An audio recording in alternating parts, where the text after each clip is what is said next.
नमस्कार, आईना India communication में आपका स्वागत है। आप देख रहे हैं सामाजिक आईना, आईना इंडिया न्यूज़। एक नई शख्सियत से मुलाकात करवा रहे हैं जिन्होंने विश्व रिकॉर्ड बनाया है, गोल्ड मेडल हासिल किया है। आज हम उनसे रूबरू करवा रहे हैं। आइए मिलते हैं 59 वर्षीय महिला से।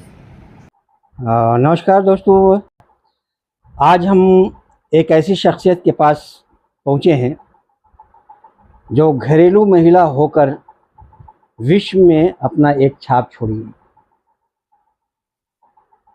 और बड़ा ये ताज्जुब की बात है कि गृहिणी, वो भी घर में रहने वाले, घर के कामकाज में उलझी हुई, और वो विश्व के एक ऐसी जगह पे जो डेवलपमेंट कंट्री में उसकी गिनती आती है, फ्रांस जैसी जगह पे जाकर के आप विश्व विजेता बनी, मेडल हासिल किया।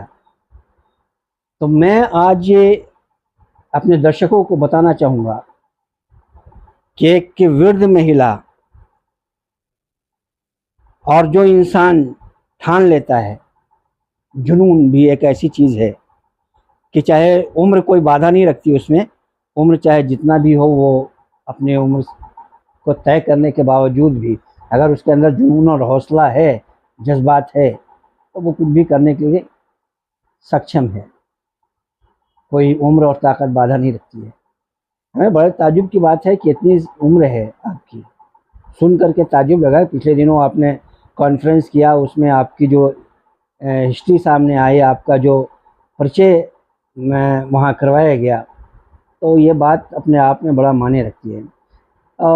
मैडम, जानना चाहूँगा कि हमारे दर्शकों को आप बताइए कि आप जो मुकाम हासिल किया है, तो क्या बचपन में कभी सोचा था आपने कि इसको हमें हासिल करना है, ये मिलेगा हमें, ऐसा ये इस पर कुछ करेंगे? थोड़ा इस पर एक आप रोशनी डालिए, इसके बारे में बताइए यार। मैं सुदेश सांगवान, उम्र मेरी 69 साल, दिल्ली देहात की रहने वाली हूँ। दिल्ली देहात में ही पली बड़ी हुई। मेरे पिताजी एक फ्रीडम फाइटर भी थे, समाज सेवक भी थे, दिल्ली देहात के नेता भी थे, किसान भी थे। क्या नाम था उनका?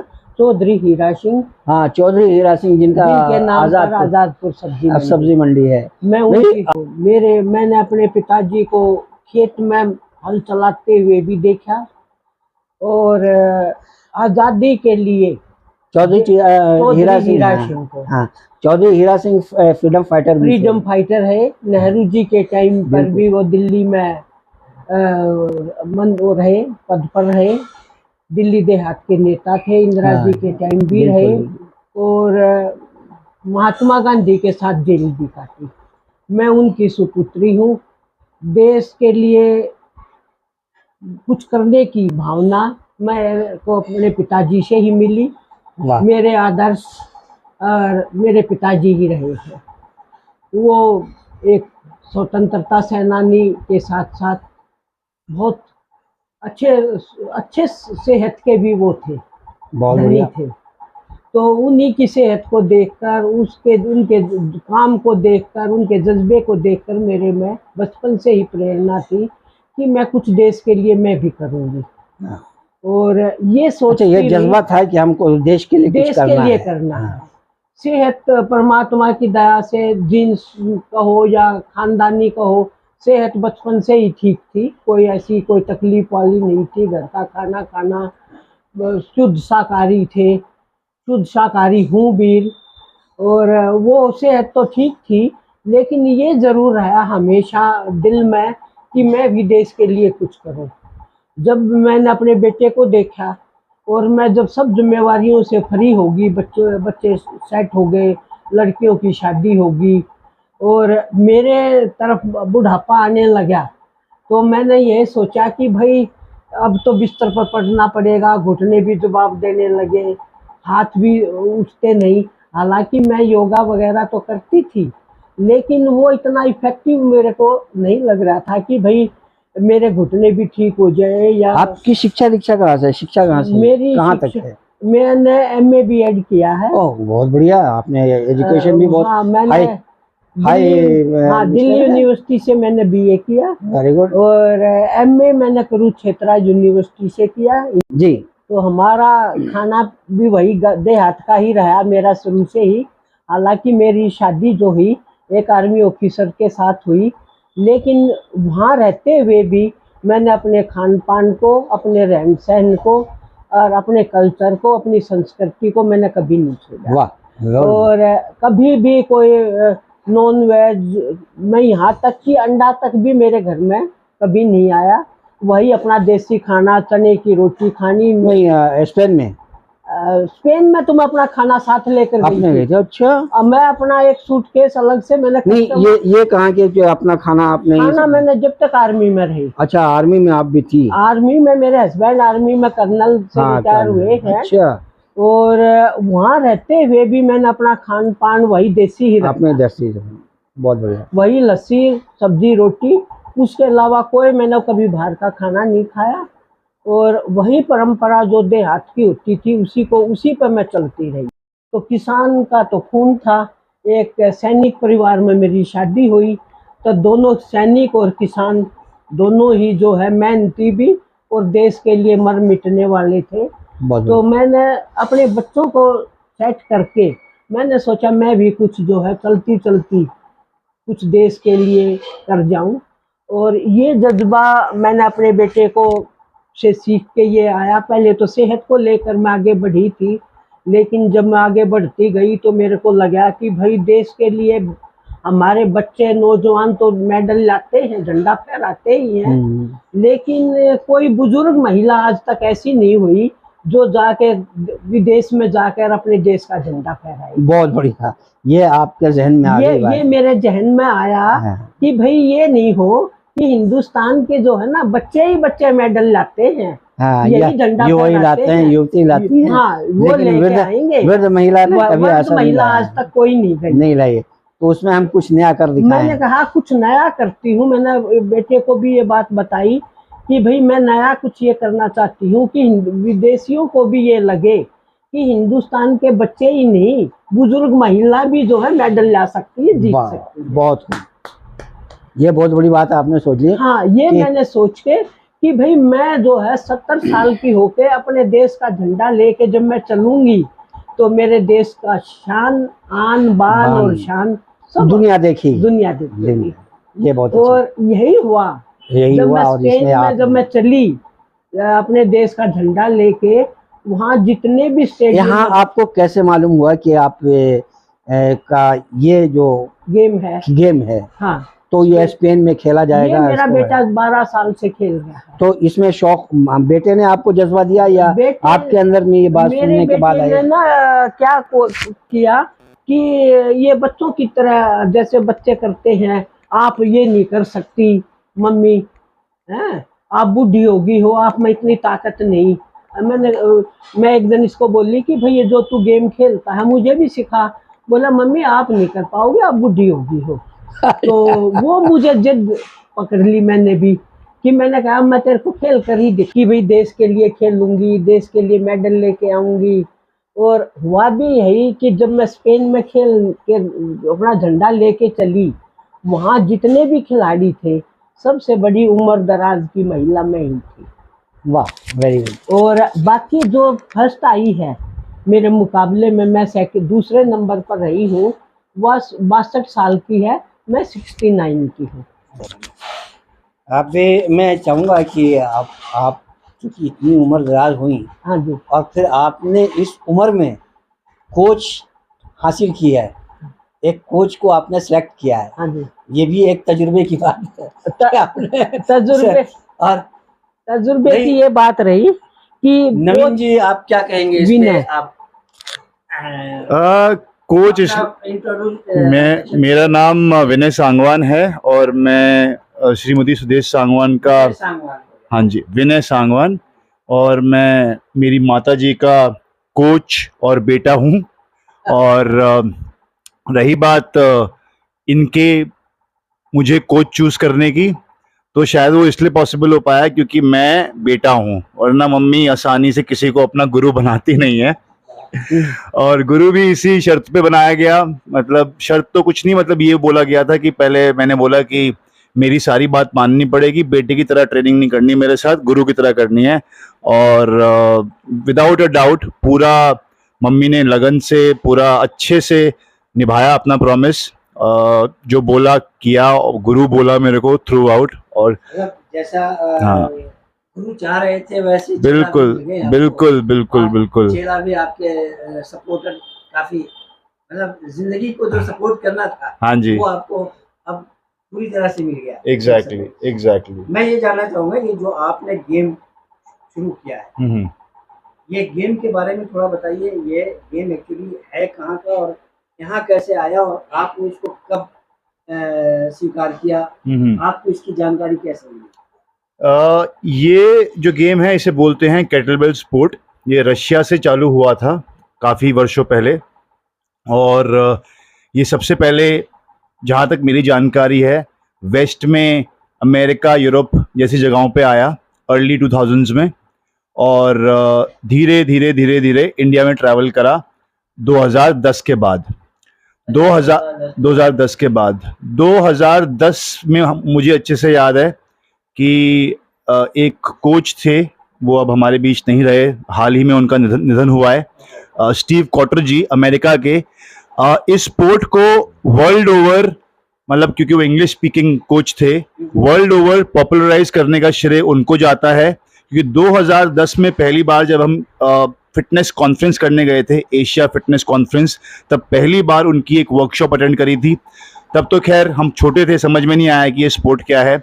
फिर उसके बाद उसी प्रेस कॉन्फ्रेंस में, फिटनेस कॉन्फ्रेंस में 2013 में मैं कॉन्फ्रेंस अटेंड कर रहा था, और पैरेलली एक केटलबेल कंपटीशन चैंपियनशिप चल रही थी। वहाँ एक हिंदुस्तानी को मैंने compete करते हुए देखा, और देखा कि कैसे लोग चीयर कर रहे हैं उनको, और 10वां मिनट चल रहा था उनका, आखिरी मिनट, कैसे वो मेहनत कर रहा है, और अल्टीमेटली वो देश के लिए मेडल लेके आया। तब मेरे अंदर एक थॉट आया कि ये गेम मुझे भी ट्राई करना चाहिए, और 2013-14 के आसपास मेरी बातचीत। ये भारत में प्रचलित हो चुका था? नहीं, 2010 के बाद शुरू हुआ है।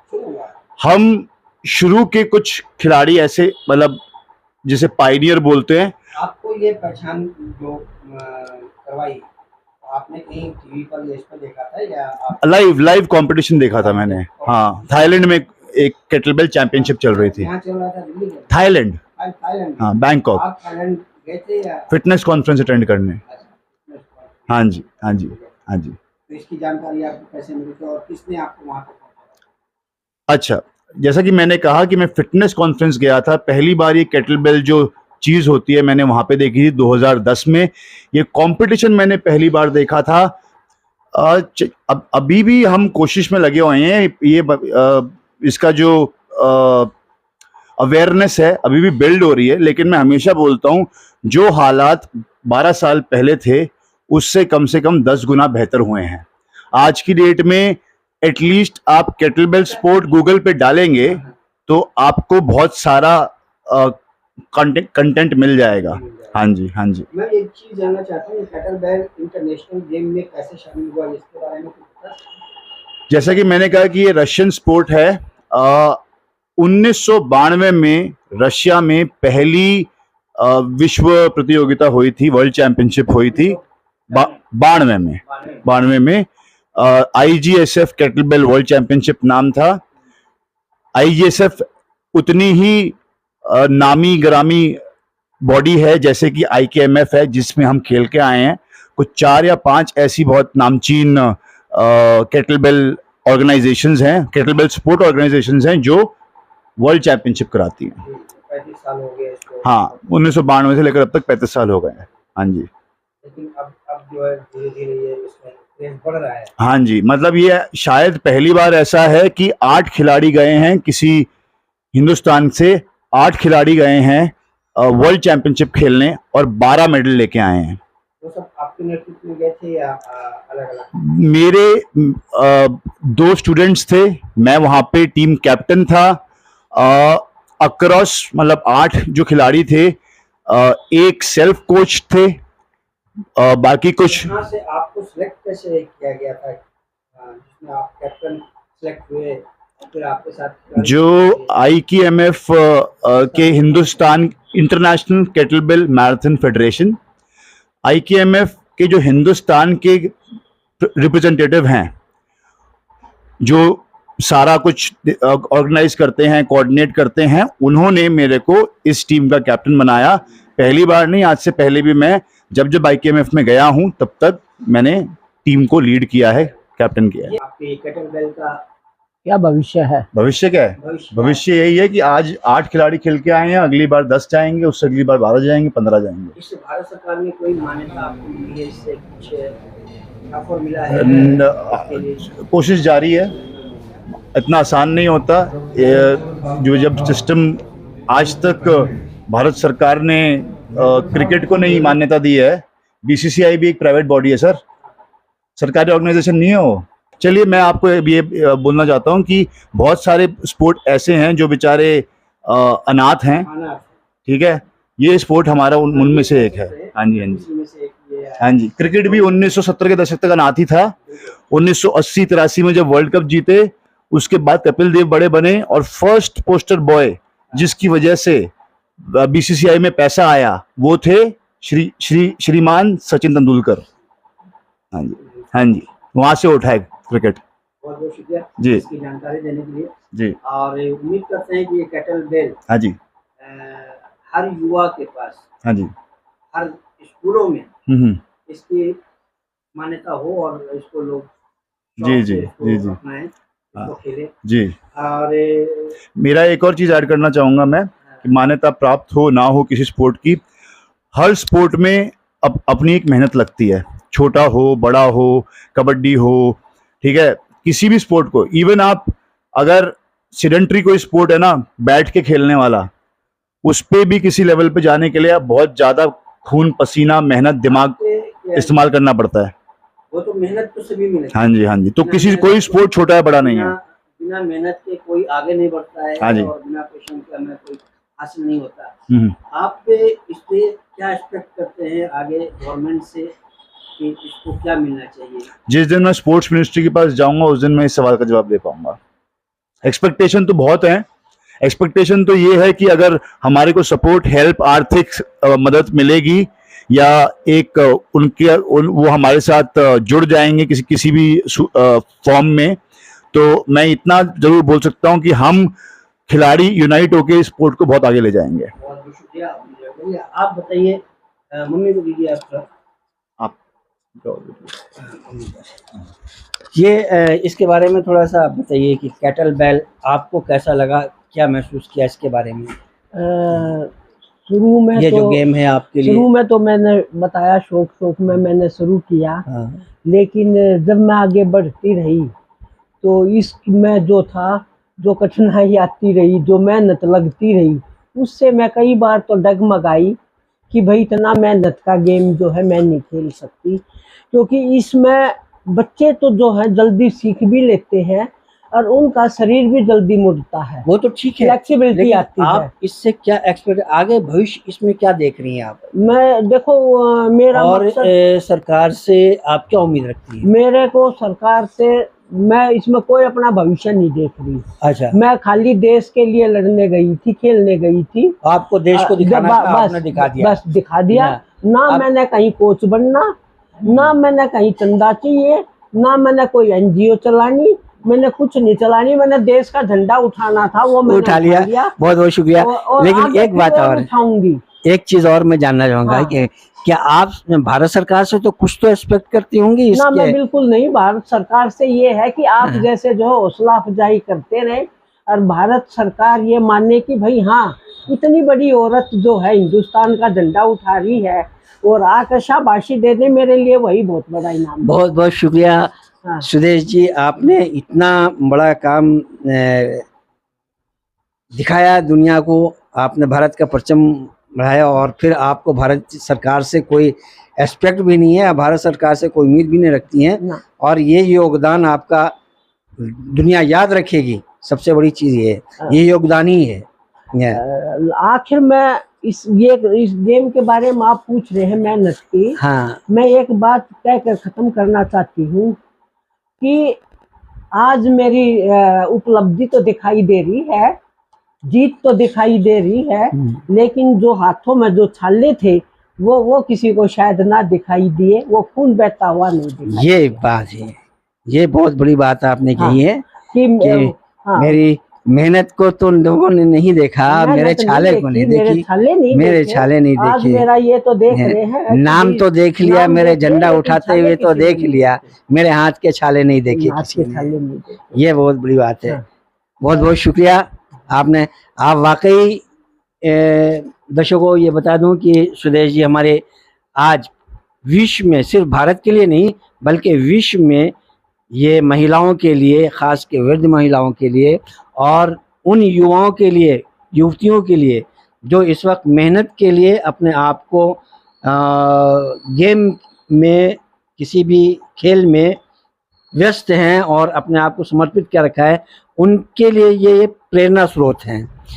तो शुक्रिया सुदेश जी, आपने हमें बहुत सी बातें बताई और आप हमेशा प्रेरणा बनी रहें।